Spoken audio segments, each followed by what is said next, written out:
ఇంతకుముందు ఎంత ఉంది, ఇప్పుడు ఎంత ఉంది అని మనం అడిగి తెలుసుకునేలా స్థాయికి రావాలి. వస్తేనే అది ఈ తక్కువ జిఎస్టీ అనేది ఇంప్లిమెంటేషన్లో ఎస్పెషల్లీ కొంచెం చదువు తక్కువగా ఉన్నవాళ్ళు ఒక షాప్కి వెళ్ళినప్పుడు 2,000 రూపాయలు వాళ్ళు ఏదో కొనుక్కున్నారనుకోండి, దానిలో మనకి 18% తగ్గింది అనుకోండి, ఎంత తగ్గుతుంది?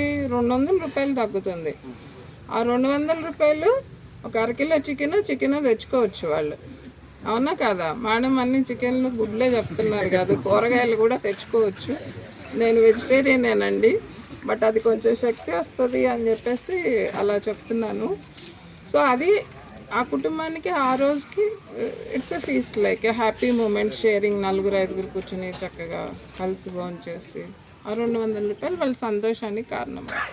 అదే పెద్ద అమౌంట్ అనుకోండి, వెహికల్స్ లాంటివి అలాంటివి అన్నప్పుడు వేలల్లో మిగులుతుంది.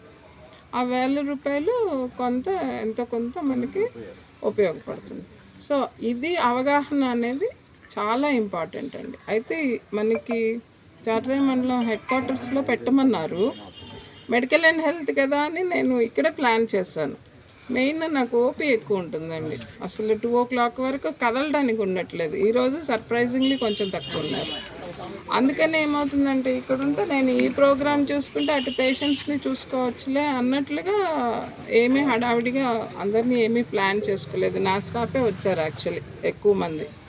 లేదు మనం సెంటర్లో పెట్టుకుని ఉంటే సామాన్యుడు అందరి దాకా ఇది వెళ్తే ఇంకా బాగుంటుంది. ఎక్కువ మంది పిల్లలంతా ఎడ్యుకేటెడ్ ఉండి హెల్త్ ఇన్సూరెన్స్కి చాలామంది వెళ్ళిపోతున్నారు. ఎందుకంటే ఆరోగ్యపరంగా అయ్యే ఖర్చులు చాలా ఎక్కువగా ఉంటున్నాయి.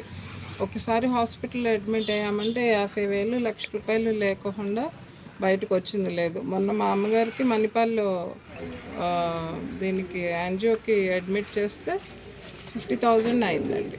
Only angio procedure 20,000. But procedure కంటే మిగతావి నేను ఉన్నది ఒక రోజే అక్కడ. ఒక రోజులోనే ఇంకొక 30,000 మనం ఎక్కువ ఖర్చు పెట్టాల్సి వచ్చింది, రూమ్కి కానీ ఇంకొకటి కానీ what ever it is. So అదే మనకి ఇన్సూరెన్స్ ఉందనుకోండి, ఇదంతా దానిలో కవర్ అయిపోతుంది. అట్లా అని అందరూ ఇన్సూరెన్స్కి వెళ్తున్నారు. సో ఇన్సూరెన్స్కి ఆ ప్రీమియం అనే అమౌంట్ మనం ఎవ్రీ ఇయర్ ఎంతైతే కడుతున్నాం కదా, దానిలో చాలా తేడా వచ్చింది. ఆల్మోస్ట్ 40% తేడా వచ్చింది.